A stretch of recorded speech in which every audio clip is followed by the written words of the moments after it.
Abra sua Bíblia, Apocalipse capítulo 8. Apocalipse capítulo 8, a partir do verso 6 até o verso de número 12.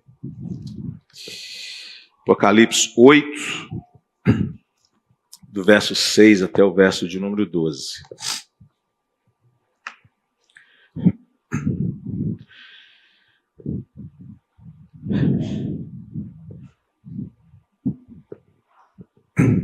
Vai ser um desafio resumir tudo isso aqui, mas eu vou até onde der, sem a gente prejudicar aí as outras coisas, tá bom? Diz assim a palavra do nosso Deus.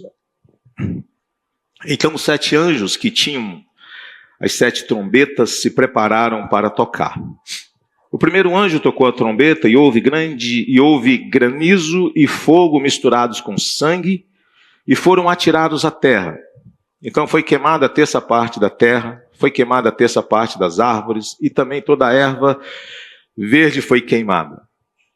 A segunda trombeta, o segundo anjo tocou a trombeta e uma espécie de grande montanha em chamas foi atirada ao mar. Uma terça parte do mar se transformou em sangue e morreu a terça parte das criaturas do mar e foi destruída a terça parte das embarcações. O terceiro anjo tocou a trombeta e uma grande estrela, queimando como uma tocha, caiu do céu sobre a terra, sobre a terça parte dos rios e sobre as fontes das águas. O nome da estrela é Absinto. E a terça parte das águas se transformou em absinto e muitas pessoas morreram por causa dessas águas, porque se tornaram amargas. O quarto anjo tocou a trombeta e foi ferida a terça parte do sol, da lua e das estrelas, porque a terça parte deles escurecesse, para que a terça parte deles escurecesse, uma terça parte do dia e também da noite ficasse sem luz. Até o verso 12, eu tinha colocado até o 13, mas o 13 ele é uma introdução para as próximas trombetas, um sinal de Deus dizendo que aquilo que está ruim vai piorar. Então essa águia, que é uma ave de rapina, um animal impuro, que está muito relacionada à questão de cadáveres, essa ave vai aparecer aqui com 3 ais, dizendo: vocês acham que está ruim a coisa? Se preparem. Porque os próximos juízos de Deus, ou no caso aqui as próximas 3 trombetas, elas vão trazer consequências muito mais danosas do que as 4 anteriores. Então a gente vai ficar até o verso de número 12. Irmãos, no sermão anterior nós falamos sobre a resposta de Deus às orações da sua igreja. Falamos dos selos. E aqui nas trombetas a gente percebe algo muito interessante, que no abrir do 7º selo você tem agora uma nova etapa na manifestação do juízo de Deus. Parece que as 7 trombetas elas estão dentro do 7º selo. E com isso a Bíblia vai chamando a nossa atenção para os aspectos de continuidade do juízo de Deus, mas não apenas da continuidade do juízo de Deus, mas também para a intensidade do juízo de Deus. De maneira que nós devemos olhar para o texto anterior, quando falou dos selos, e ele está mais relacionado à questão da igreja. Então, os selos, eles nos convidam a pensar sobre o sofrimento de uma igreja que é perseguida, mas apesar de tudo, uma igreja que vai ser preservada. Então pense nos selos como se eles estivessem direcionados mais à igreja do Senhor Jesus e à preservação dessa igreja. As trombetas não. As trombetas não estão relacionadas à igreja, as trombetas estão relacionadas à terra e aos homens na terra. Os selos falam daquilo que Deus vai fazer com a sua igreja, Ele vai proteger a sua igreja, por isso que os anjos saíram para selar os servos de Deus. Olha que expressão bonita, né? Quem é você, irmão? Você é um servo. Você é um servo de Deus, uma serva de Deus. É uma expressão muito bonita. É tirada de um contexto ruim, que é a ideia dos escravos, né? mas espiritualmente falando é isso que nós somos. E aí então nós temos as trombetas que falam do sofrimento do mundo sem Deus. Então veja, os selos falam do sofrimento dos servos de Deus, a igreja que é perseguida, mas ela é protegida, e as trombetas vai falar do sofrimento de um mundo sem Deus. Tá certo? Então, é sobre isso aí que as trombetas, elas irão falar. Agora veja, as primeiras 5 trombetas, elas seguem um padrão que está relacionado às 5 pragas do Egito. A semelhança entre o que acontece com as 5 trombetas, com as pragas do Egito, elas são muito grandes e havia toda uma razão para isso. O contexto, ou o pano de fundo da literatura apocalíptica, ele passa muito também pelo livro de Gênesis e pelo livro de Êxodo. Porque no livro de Êxodo você tem o império dominante, o Egito, a idolatria do Egito, a cultura paganizada do Egito.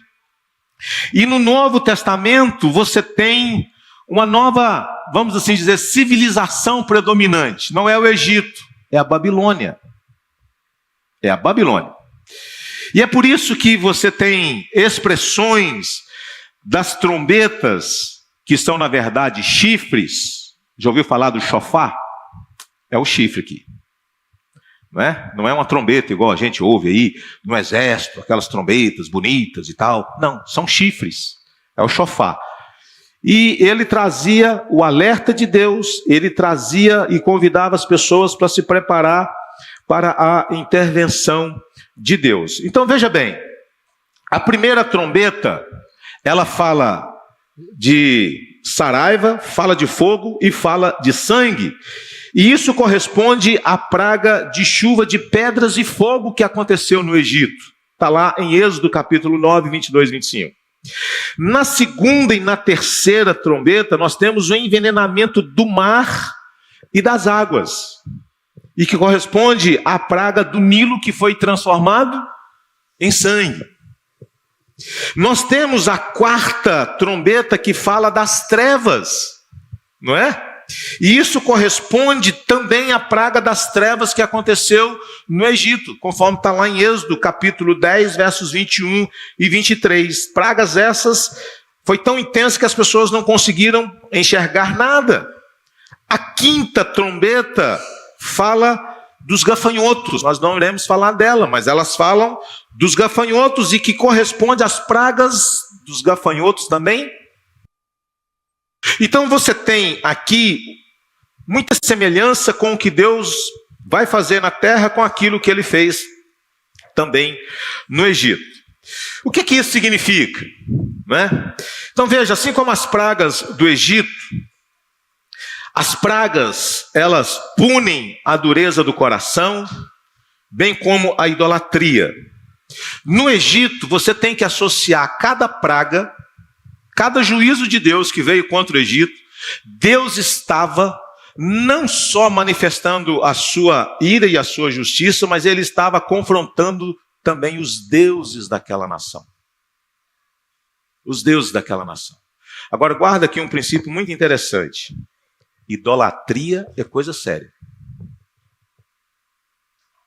Idolatria é coisa séria. Eu sei que nós somos um país religioso, eu sei que a gente tem aquela ideia assim, cada um tem a sua crença, cada um tem a sua fé.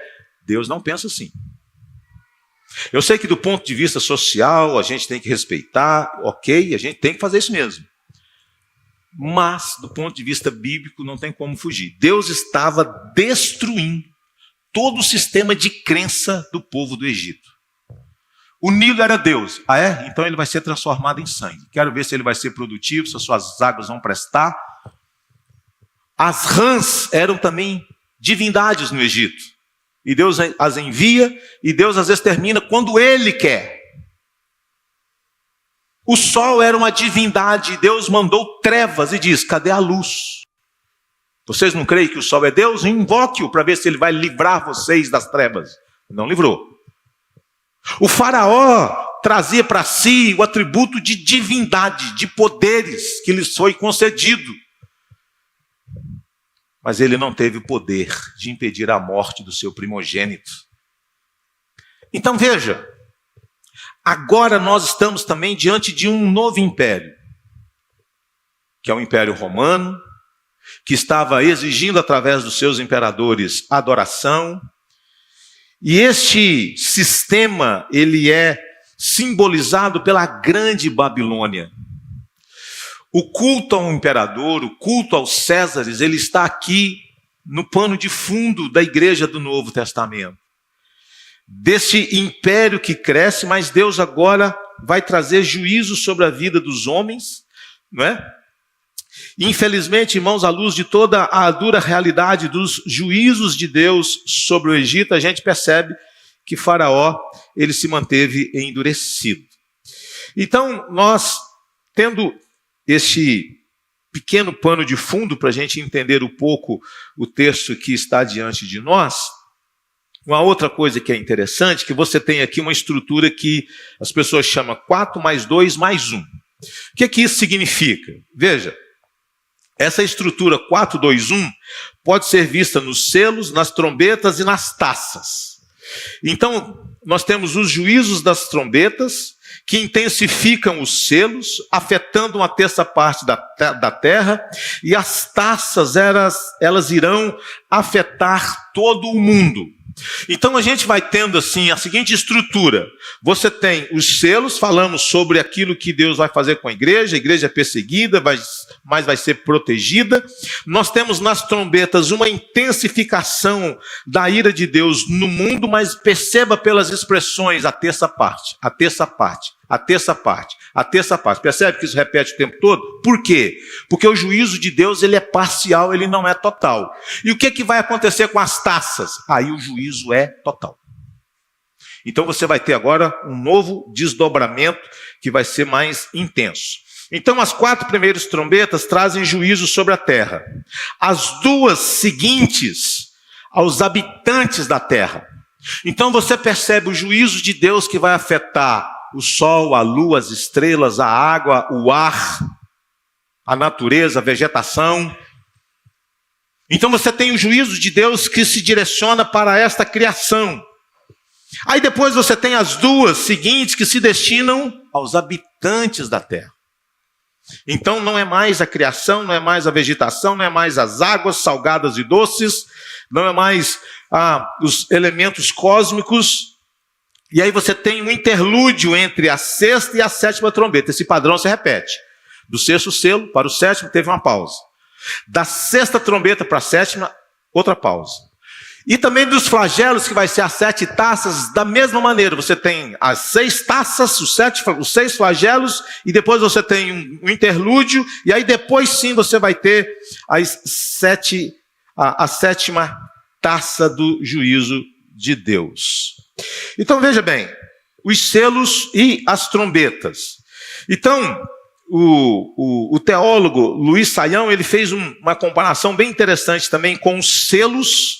Eu não tinha me atentado para isso, e também para as taças. Elas também têm muita semelhança. Por exemplo, na primeira trombeta, nós temos aqui o juízo de Deus sobre a terra. Na taça também. Você pode comparar lá no capítulo 16 de Apocalipse. A primeira praga vem sobre a terra, sobrevém aos homens úlceras malignas e perniciosas. Na segunda praga, nós temos aqui que é derramada no mar, que se torna em sangue, morre todo ser vivente que há no mar. Na terça praga, ela cai sobre os rios e as fontes das águas, que se tornam em sangue. Compare aí com Apocalipse 16 e verás.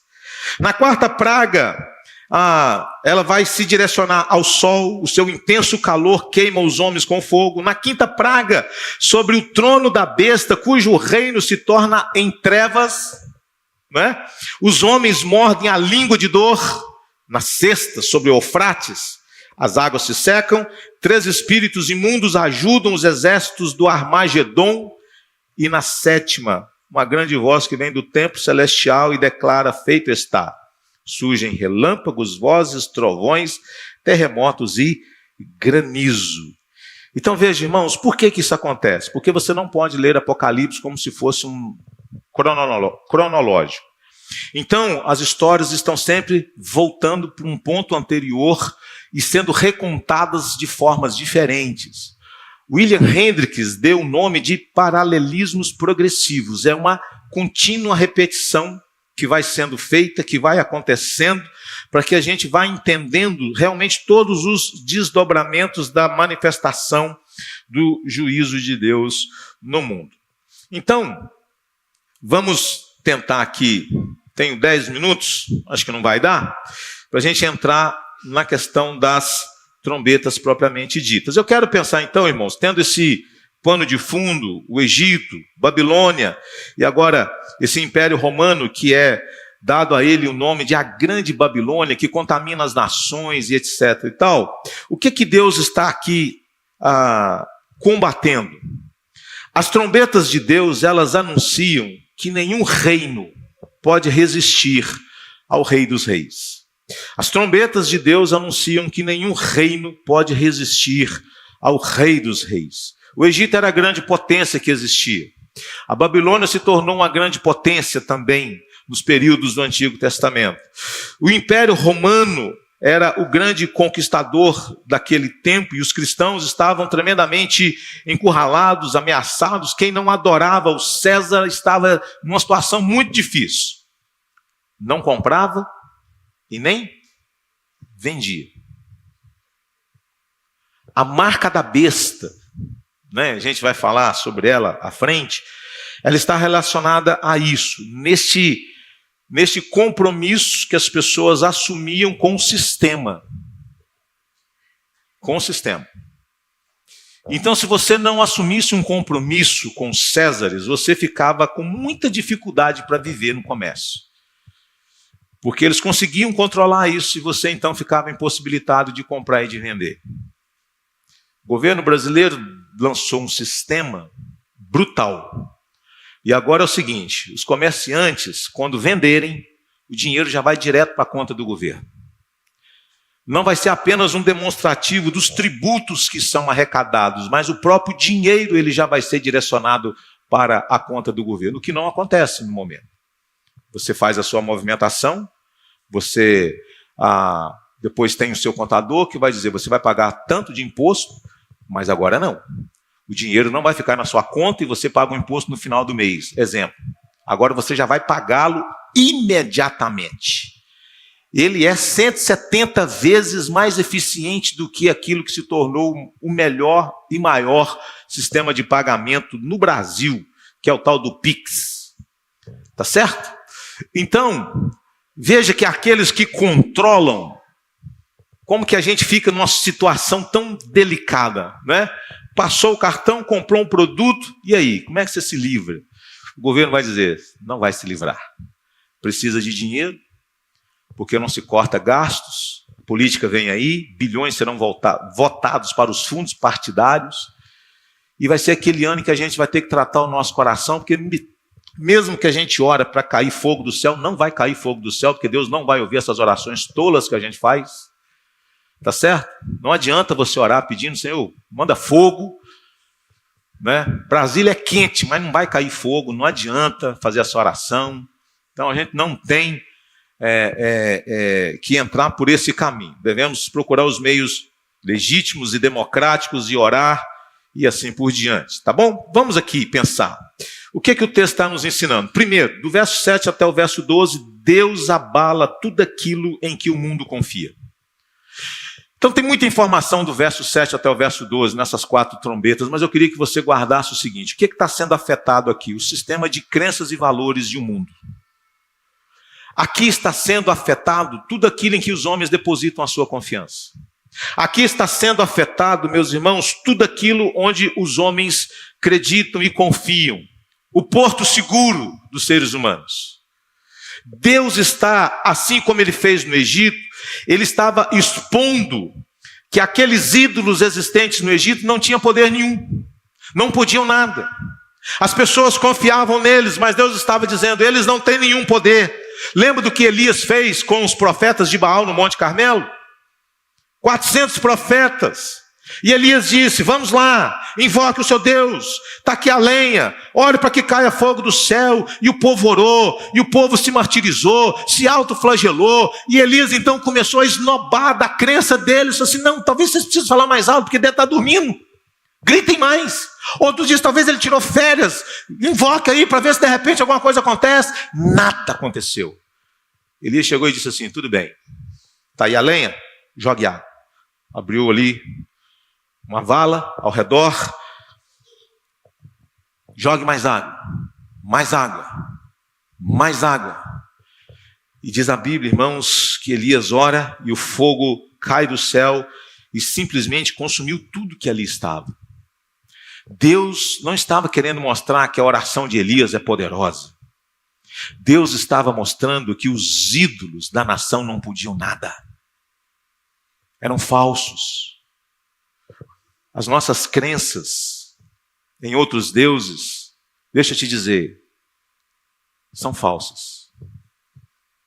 Pastor, eu aprendi desde pequeno que eu tenho que acreditar no fulano, no cicrano, que eu tenho que acreditar nisso, naquilo, e etc e tal. Deixa eu te dizer uma coisa. Fica com raiva de mim, não. Tá certo? Mas se você quiser ficar com raiva de mim porque eu lhe falei a verdade, tá tudo bem. Tá tudo em paz entre a gente. Você pode até estar convicto de que você ouviu a verdade, de que você está na verdade, mas deixa eu te dizer, você está errado. Não existe nenhum outro Deus. Não existe nenhum santo que possa interceder por nós. O único que intercede por nós, presta atenção, o único que intercede por nós, o nome dele é Jesus de Nazaré. Ninguém mais. A minha mãe, por mais piedosa que ela seja, ela não está sabendo de nada do que está acontecendo aqui, então não adianta eu pedir para ela. Ela está simplesmente numa dimensão diferente. Ela está na presença de Jesus, assim, creio, mas ela não tem esse poder de ser onisciente. Então, as nossas crenças, e eu queria que você pensasse isso, por mais que a gente tenha herdado, mas a Bíblia vai dizer, não falar a verdade para você.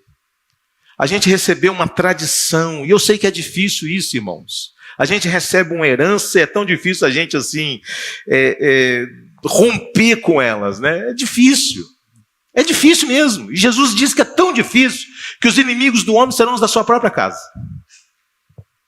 Por que nigerianos crentes estão sendo assassinados hoje? Porque são crentes, não são muçulmanos, não são islâmicos. E os jihadistas radicais não toleram isso. São os inimigos. E você sabia que o mundo ocidental, para um muçulmano radical, é todo infiel? Porque eles acham que todo o ocidente é cristão. Por isso que quando eles veem as mulheres quase que nuas, eles ficam pensando assim, aí ó, ao mundo dos crentes. Olha como que as mulheres vestem, olha como que elas se trajam. Eles veem um carnaval, eles ficam escandalizados, não é? Porque você pega as mulheres desses países, às vezes você mal vê o quê? Os olhos. E no Ocidente, as mulheres quase que nuas. Eles não aceitam isso, porque na cabeça de um islâmico, o Ocidente é cristianizado. Então, aqui, essas trombetas, elas estão indo de encontro a um sistema de crenças do mundo. Deus está abalando as estruturas sobre as quais os homens depositam o quê? A sua fé e a sua confiança. Então, olha só, o que acontece, por exemplo, na primeira trombeta? A Bíblia vai dizer assim, o primeiro anjo tocou a trombeta e houve granizo e fogo misturados com sangue e foram atirados à terra. Então foi queimada a terça parte da terra, foi queimada a terça parte das árvores, e também toda a erva verde foi queimada. Então veja, meus irmãos, no capítulo 8, essa expressão terça parte, ela aparece simplesmente por 12 vezes. Então ela vai mostrar que o juízo de Deus, ele não é total, ele é parcial, não é? É a terça parte, não é a totalidade dela.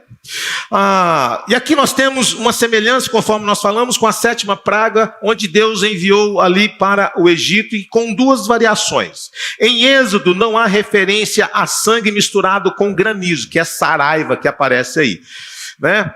E o fogo? O fogo é descrito como relâmpagos. E esta foi certamente a pior tempestade na história do Egito, que destruiu simplesmente o quê? Toda a vegetação. Leia o texto de Êxodo 9:18, vai dizer que o estrago, os danos no agronegócio do Egito foram avassaladores. Avassaladores, não é? Então, o que isso traz de implicação para nós? Por exemplo, não há granizo, ele está associado no Antigo Testamento a um juízo frequente da parte de Deus. Quando a expressão aparece no Antigo Testamento, ela está muito associada com a manifestação do juízo de Deus no mundo. Mas no Novo Testamento ele ocorre somente em Apocalipse, ele não é uma expressão que vai aparecer com frequência, não. Ele aparece muito em Apocalipse. A imagem do fogo e do sangue, provavelmente ela foi tirada do profeta Joel, no capítulo 2, verso 30 e 31. Diz assim, manifestarei maravilhas no céu e na terra, sangue e colunas de fumaça. O sol se converterá em trevas e a lua em sangue antes que venha o grande e glorioso dia do Senhor. Aqui nós temos uma profecia que ela vai se cumprir em 2 etapas. Parte dela se cumpriu no Pentecostes, com a descida do Espírito Santo de Deus. A outra, ela vai se concretizar ao longo da história até o último dia do Senhor. Sangue e fogo, irmãos, são combinações de símbolos de juízo. Essas expressões simbólicas, elas trazem esta ideia. E há várias referências no Antigo Testamento que apontam para isso. Alguns veem aqui uma alusão a uma chuva de coloração de sangue que cai até hoje, naquela região da área do Mediterrâneo, que são resultados das partículas de poeiras vermelhas vindas do deserto do Saara.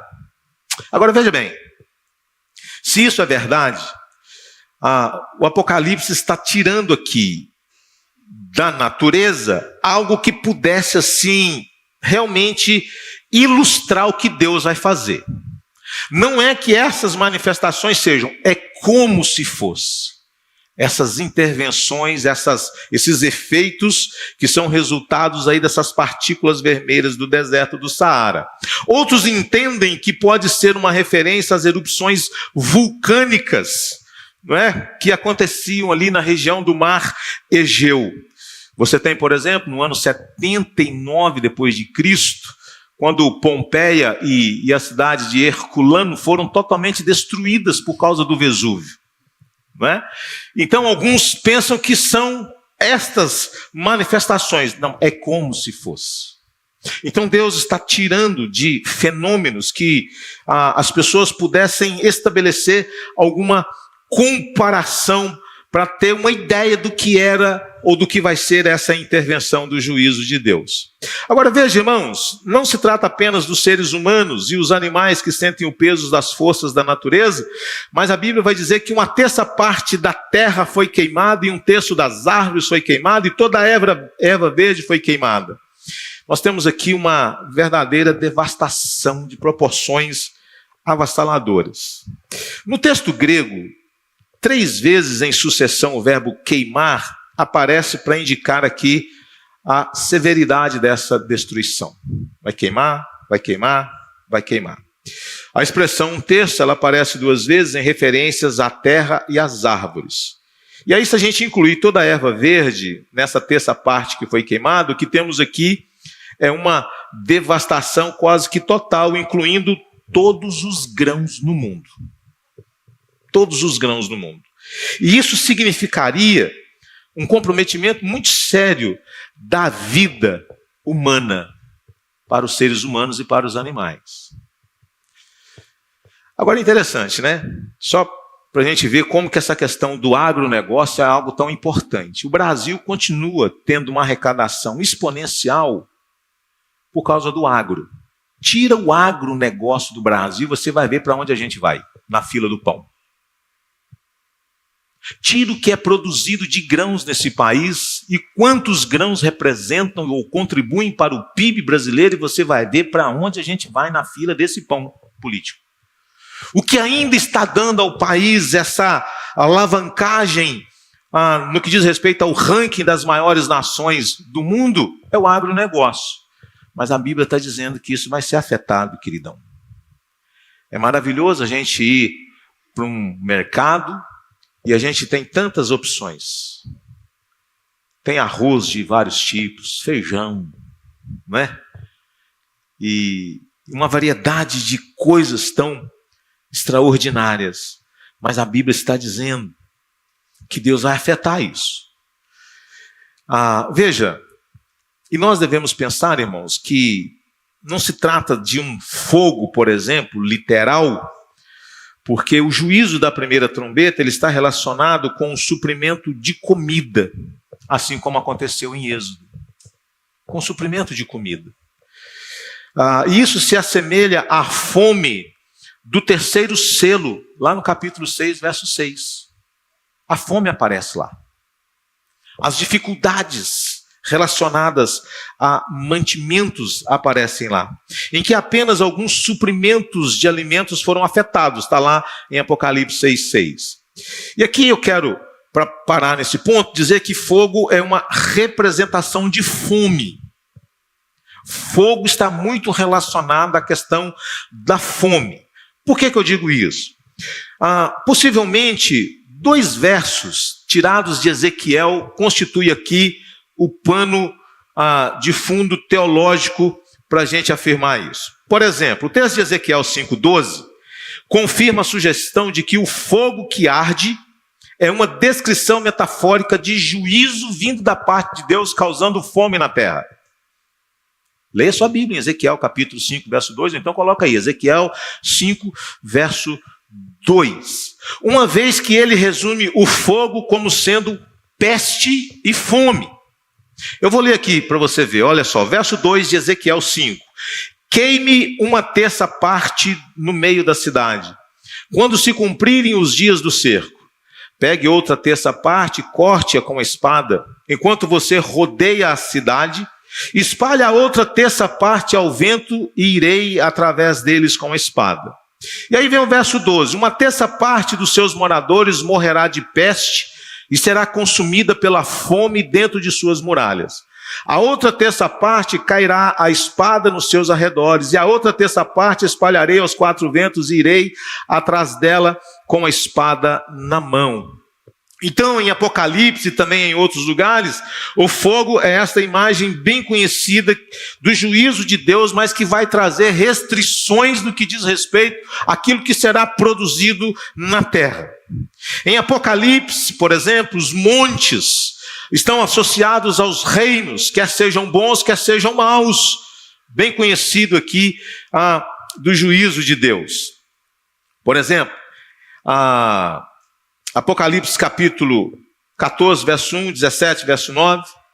Mas no Antigo Testamento, montes são vistos como representando nações que são usadas com frequência para descrever os objetos do juízo de Deus. Porque o texto diz assim: misturados com sangue foram tirados da terra, então foi queimada a 1/3 parte da terra, foi queimada a 1/3 parte das árvores e também toda a erva verde que foi queimada.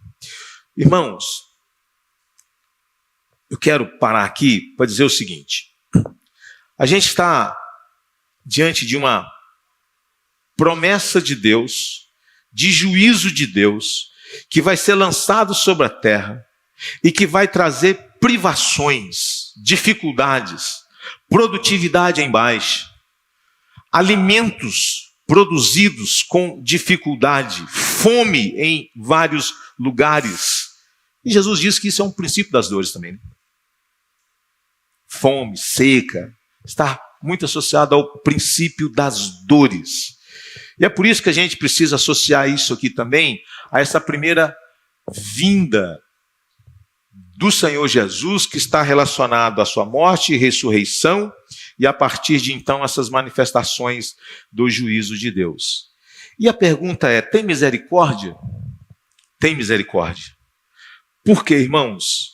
O texto vai dizer que a ira de Deus é expressa por meio da destruição da sua criação. Contudo, a gente percebe que ele demonstra, apesar de tudo, a sua graça e a sua misericórdia em não destruir totalmente ela. Então a gente olha para o nosso mundo hoje, a gente tem o Brasil, por exemplo, que detém 2% de toda a reserva de água potável do planeta Terra. 2% delas estão aqui com a gente, não é? Mas em muitos outros lugares, se não for através de poços artesianos, a água não chega. E a gente sabe que água traz vida, prosperidade. Não tendo isso, é escassez, é dificuldades. Então, apesar de todas as dificuldades existentes, a Bíblia está dizendo que Deus, ele ainda preserva parte, mantendo assim intacto o restante da sua criação. Para quê? Eu quero parar aqui. Deus não destruiu ou não visitou o Egito com as 10 pragas ao mesmo tempo. Uma foi sucedendo a outra. Uma foi sucedendo a outra. E à medida que as pragas de Deus aconteciam no Egito, era Moisés vindo até Faraó e dizendo: deixa ir o meu povo, deixa ir o meu povo.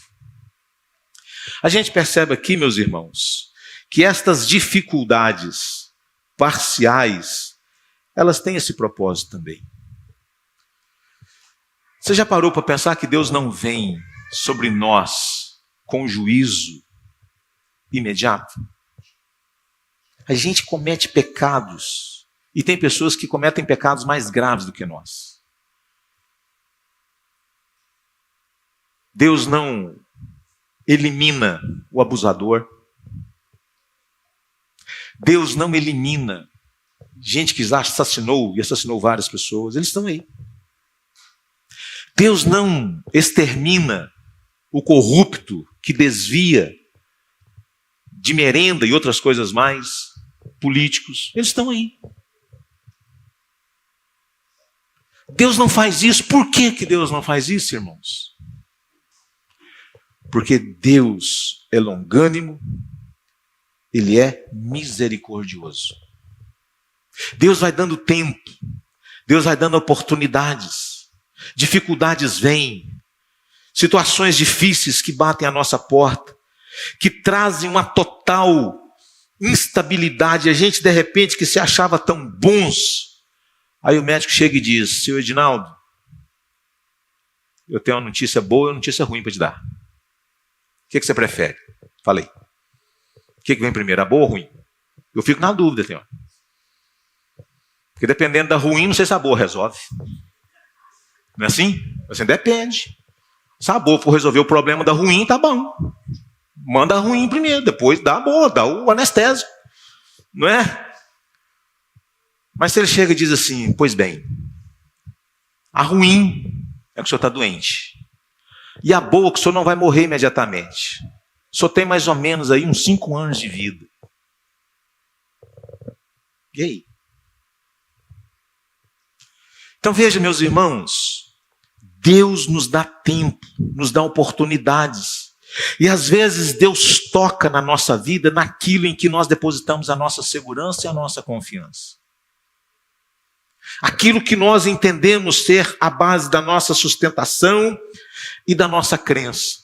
Aí eu sou crente no Senhor Jesus. Você tem emprego, você tem saúde, você tem casa, você tem muitas coisas boas. E se de repente perder tudo isso? Você se julga um cara saudável, você está animado, entusiasmado com Jesus. E se de repente a sua saúde foi embora? Você é de uma família boa, você tem dinheiro, você tem isso, você tem acesso a coisas que boa parte das pessoas não tem. E se de repente você se vê privado de tudo isso? Então veja, meus irmãos, nós precisamos avaliar o nosso coração, porque às vezes nós estamos caminhando com Deus, nós estamos sim servindo a Deus, mas quando de repente aquilo em que nós realmente depositamos tanta segurança e confiança, isso abala a nossa fé. Deus está fazendo isso num mundo perdido, dando aos homens a oportunidade deles entenderem que a vida e as coisas que nela estão relacionadas não podem satisfazer o coração humano. Não pode ser a base da nossa crença e da nossa fé. Por isso que Deus toca em coisas que para os homens é a base ou quase que a razão da sua vida. E quando isso é tirado, vem o desespero. Dinheiro que some da conta, o que você faz? Quando a Bolsa de Nova York quebrou, decretou falência, o que você acha que muitos homens fizeram? Imediatamente. Pá! Deram um tiro na cabeça. O que aconteceu quando uma dona aí, uma doida, num período chamado aí da era Collor, uma doida, qual que é o nome daquela mulher? Zélia. Graças a Deus nós temos uma Zélia entre nós, mas essa é de Jesus, porque aquela foi mensageira de Satanás. Aquela Zélia, com aquele homem tiracolor, simplesmente pegou a poupança do povo, dinheiro das pessoas. Gente, muita gente se matou. Aquela poupançazinha que você faz ali, ó. De repente o governo chegou e falou assim: daqui, meu filho, é meu. Muita gente não deu conta. Porque quando mexe naquilo que para nós é a coisa mais valiosa, o desespero toma conta. Deus vai tocar naquilo que para os homens é quase que a razão da sua vida. Para dar a eles a oportunidade de ver que não é do jeito que eles pensam. Para que, quem sabe, isso traga uma reflexão de vida, uma revisão de vida e uma transformação de vida. Eu sei que a gente não quer passar por determinadas coisas. Mas como é que a gente tira lições do sofrimento? A gente fala da vida em Cristo Jesus, não apenas da vida em Cristo Jesus, a gente fala da vida eterna em Cristo Jesus. Mas você já notou que a vida eterna em Cristo Jesus parece que não agrada mais a gente? Parece que saber que pessoas que nós amamos estão desfrutando da vida com Jesus, mas parece que isso não traz alegria ao coração. Porque nós queremos para nós. Eu sei que é difícil, irmãos. Mas vai chegar um dia que as nossas esposas, que os nossos filhos, eles vão ter memórias de nós. Porque nós não estaremos mais aqui. Mas os nossos filhos deveriam olhar e dizer assim: Senhor, muito obrigado. Porque tu deste a ele ou a ela a oportunidade de te conhecer, de te amar e te servir. E foi muito bom desfrutar desse tempo. Passou rápido. Foi só 100 anos. Foi só 20. Foi só 10. Não é assim? Porque, irmãos, a nossa esperança não pode se limitar às coisas desta vida. Não adianta.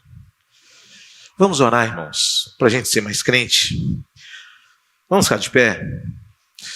Vamos orar para Deus nos dar realmente assim, uma fé robusta.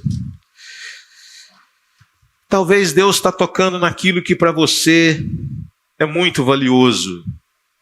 E talvez isso abalou a sua fé. Deus vai tocar em coisas que para o mundo é fonte de suprimento, é fonte de riqueza, é fonte de conforto, é fonte de prosperidade, não é? E é tão bom a gente olha para um jovem como Neymar, compra um iate, só para abastecer o iate ele gasta 800 mil reais. Benção, né? Benção.